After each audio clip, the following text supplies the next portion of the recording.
السلام علیکم ورحمۃ اللہ وبرکاتہ۔ الحمدللہ کفا وسلام علی عبادہ الذین اصطفی، اما بعد۔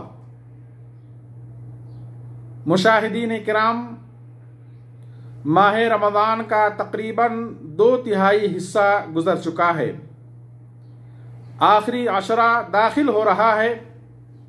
عبرت و نصیحت کا مقام ہے کہ ہماری زندگی سے ایک ایک دن، ایک ایک لمحہ کم ہو رہا ہے، ہر پل موت سے قریب ہو رہے ہیں۔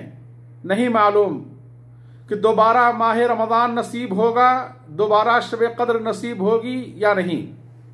اللہ ہم سب کی عمریں لمبی کرے اور نیک اعمال کی توفیق دے، آمین۔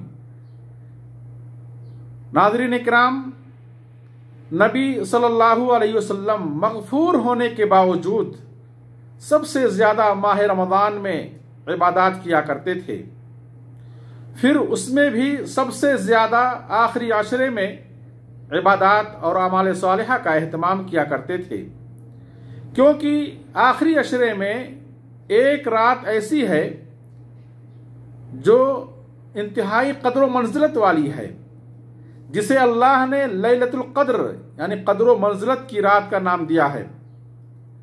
اس رات کی عظمت اس کے نام سے ہی واضح ہے، کیونکہ قدر کا ایک معنی قدر و منزلت اور مقام و مرتبہ کے ہیں۔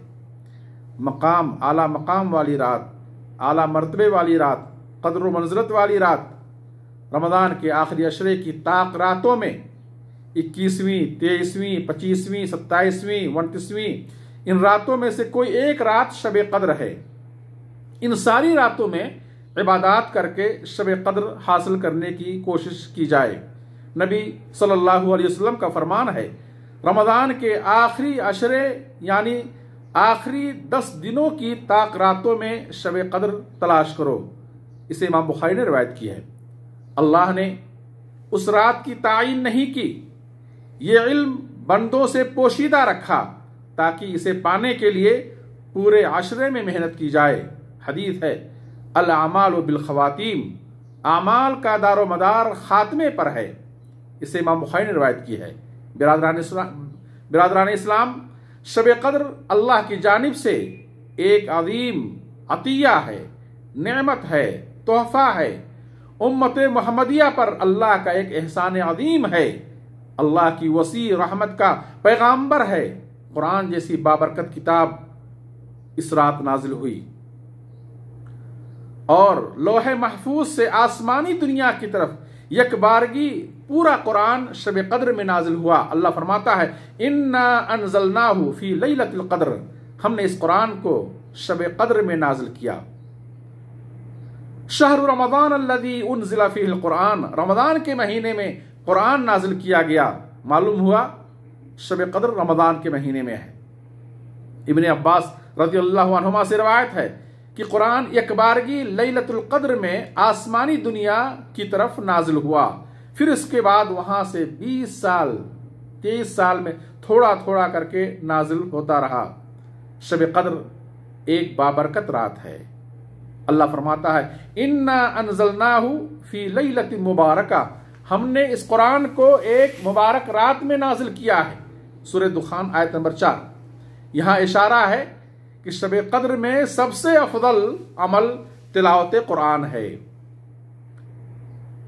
یہ وہ رات ہے جس کی فضیلت و عظمت بیان کرنے کے لیے اللہ نے مکمل ایک سورہ نازل کی، جس کا نام ہے سورہ القدر، اور کہا، وما ادراک ما لیلۃ القدر، آپ کو کیا پتا شب قدر کیا ہے۔ نبی صلی اللہ علیہ وسلم اللہ کی وسیع رحمت کا وسیع علم رکھنے کے باوجود شب قدر کی فضیلت کا احاطہ نہ کر سکے۔ یہ اسلوب بیان خود اس رات کی عظمت کی طرف اشارہ کرتا ہے۔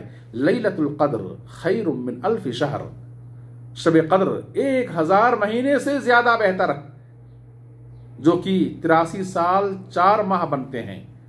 مختصر عمر میں زیادہ سے زیادہ نیکیاں جمع کرنے کی سہولت۔ معلوم ہوا کہ اللہ کے ہاں لمبی عمر کا اصل اعتبار نہیں ہے، بلکہ اچھے اعمال اور بابرکت اعمال کا اعتبار ہے۔ بسا اوقات ایک لمحے کی عبادت پوری عمر سے افضل ہے۔ बदनसीब है वो शख्स जो चंद घंटों के बदले इतनी लंबी उम्र की अमाल ना खरीद सके। अल्लाह फरमाता है तनज़्ज़लुल मलाइकतु वर्रूहु फीहा बिइज़्नि रब्बिहिम मिन कुल्लि अम्र। उस रात में हर काम सर अंजाम देने को फरिश्ते और जिब्राइल उतरते हैं, जिनका फैसला उस साल में होता है उन्हें अंजाम देने के लिए फरिश्ते उस रात उतरते हैं। फरिश्तों की कथरत से जमीन भर जाती है, जमीन तंग हो जाती है। सूरह दुखान में अल्लाह फरमाता है फीहा युफरक़ु कुल्लु अम्रिन हकीम। उसमें हर मजबूत काम का, अहम काम का फैसला किया जाता है। सलामुन हिया हत्ता मतलअल फज्र। ये रात तुलुए फज्र तक सलामती वाली रात रहती है। इस रात की इब्तिदा होती है गुरूब आफताब के बाद से और खत्म होती है तुलुए फज्र से। तुलुए फज्र तक सलामती वाली रात है। उस रात में शर नहीं है। मोमिन उस रात शैतान के शर से महफूज रहता है। फरिश्ते अहले ईमान को सलाम करते हैं। फरिश्ते आपस में एक दूसरे को सलाम करते हैं। ये मुख्तलिफ अक़वाल और तौजीहात हैं मुफस्सिरीन के। ईमान व एहतिसाब के साथ, ईमान पर कायम रहते हुए, अज्र व सवाब की उम्मीद रखते हुए, खालिस अल्लाह के लिए सवाब की नीयत से शब कद्र में क़ियामुल लैल यानी तरावीह पढ़ना गुज़िश्ता सारे गुनाहों के लिए कफ़ारा बन जाता है। हदीस आप फरमाते हैं मन कामा लैलतुल क़द्र ईमानन व इहतिसाबन गुफ़िरा लहू मा तक़द्दम मिन ज़ंबिही मुत्तफ़क़ुन अलैह। जो शख्स शब कद्र में तरावीह पढ़ लिया, क़ियामुल लैल कर लिया, ईमान पर कायम रहते हुए शिर्क से महफूज रहा, कुफ्र से महफूज रहा, निफाक से महफूज रहा, एक अल्लाह पर ईमान रखते हुए जो शब कद्र में क़ियामुल लैल किया और रियाकारी से महफूज रहा, सवाब की उम्मीद रखते हुए अमल किया, उसके साबका सारे गुनाह माफ कर दिए जाएंगे। शब कद्र से महरूम रहने वाला बदनसीब है।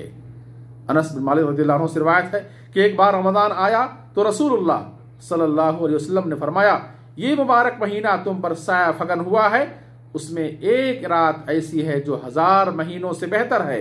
जो शख्स उससे महरूम रहा, जो शख्स शब कद्र से महरूम रहा, वो हर भलाई से महरूम रहा। नबी करीम सल्लल्लाहु अलैहि वसल्लम की एक दूसरी हदीस है, आप फरमाते हैं शब कद्र की सआदत और भलाई से बदनसीब शख्स ही महरूम किया जाता है। इस हदीस को इब्ने माजा ने रिवायत की है और अलबानी रहमहुल्लाह ने सही करार दिया है। आयशा रज़ियल्लाहु अन्हा ने सवाल किया कि अल्लाह के रसूल अगर मैं शब कद्र पाऊं, वो रात पाऊं तो क्या पढ़ूं? आपने फरमाया कहो अल्लाहुम्मा इन्नका अफूवुन तुहिब्बुल अफ़्व फ़अफ़ु अन्नी। रवाहु तिरमिज़ी। ए अल्लाह तू माफ करने वाला है, ए अल्लाह तू माफ करने वाला है, माफ करने को पसंद करता है, तू मुझे माफ कर दे। जाहिर है कि जब अल्लाह की माफ़ी हासिल हो जाएगी तो इंसान दुनिया में भी कामयाब होगा, हर शर और फितने से महफूज रहेगा, सआदत की ज़िंदगी गुजारेगा और आखिरत में भी उसके लिए खुशी होगी, सआदत होगी, जन्नत होगी। अल्लाह हम सबको शब कद्र हासिल करने की तौफीक दे। अल्लाह हम सबको बार बार माह रमज़ान और शब कद्र हासिल करने की तौफीक दे। आमीन। व आखिरु दअवाना अनिल हम्दुलिल्लाहि रब्बिल आलमीन वस्सलातु वस्सलामु अला नबिय्यिना मुहम्मद वस्सलामु अलैकुम व रहमतुल्लाहि व बरकातुहू।